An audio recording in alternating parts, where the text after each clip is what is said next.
Hello बच्चों, let's read this question. This question says that bacterium is a prokaryote because it contains. तो basically इस question में हमसे पूछा गया है कि बैक्टीरिया प्रोकैरियोट क्यों है. Option A cell wall, option B ribosome, option C flagella and option D nucleoid. अब अगर इस क्वेश्चन के मैं की कॉन्सेप्ट की बात करूं तो इस क्वेश्चन का जो की कॉन्सेप्ट है वो है बच्चों किंगडम मोनेरा.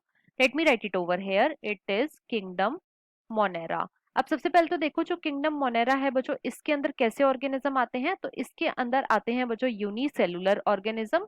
और साथ ही साथ ये कैसे होते हैं, ये होते हैं बच्चों प्रोकैरियोटिक.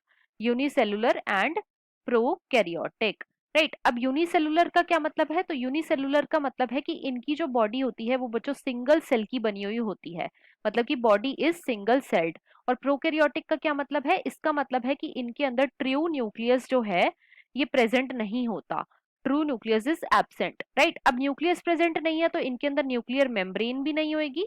इनके अंदर न्यूक्लियर मेम्ब्रेन जो है ये भी बच्चों एब्सेंट होती है. और साथ ही साथ इनके अंदर जो न्यूक्लियोलस होता है वो भी एब्सेंट होता है. Nucleolus is also absent. तो प्रोकैरियोटिक का जो जेनेटिक मटेरियल होता है वो कहाँ पे प्रेजेंट होएगा. तो सबसे पहले तो देखो इनका जेनेटिक मटेरियल होता क्या है. इनका जेनेटिक मटेरियल होता क्या है, तो बच्चों जो बैक्टीरिया होते हैं उनका जो जेनेटिक मटेरियल होता है वो होता है double stranded circular. It is double stranded circular DNA. Right. और ये जो डीएनए होता है ये कैसा होता है, ये नेकेड होता है. इसे हम नेकेड क्यों बोलते हैं, क्योंकि ये न्यूक्लियस के अंदर प्रेजेंट नहीं होता. तो ये कहाँ पे प्रेजेंट होता है, तो बेसिकली ये जो डीएनए होता है या फिर ये जो जेनेटिक मटेरियल होता है ये बच्चों प्रेजेंट होता है साइटोप्लाज्म में. ये कहाँ पे प्रेजेंट होता है, साइटोप्लाज्म में. राइट. अब साइटोप्लाज्म में जहां पे भी ये जेनेटिक मटेरियल प्रेजेंट होता है उस रीजन को हम बोलते हैं बच्चों न्यूक्लियोइड. और न्यूक्लियोइड को बच्चों हम जीनोफोर भी बोलते हैं. It is also known as genophore. Right. अब देखो क्वेश्चन में हमसे पूछा गया था कि बैक्टीरिया को हम प्रोकैरियोट क्यों बोलते हैं, क्योंकि ये क्या कंटेन करता है, ये कंटेन करता है बच्चों न्यूक्लियोइड. राइट. तो इस क्वेश्चन का जो हमारा आंसर हो जाएगा वो है बच्चों option number D, that is nucleoid. Option A हमारा इनकरेक्ट हो जाएगा. क्यों, क्योंकि सेल वॉल तो दूसरे किंगडम में भी प्रेजेंट होती है.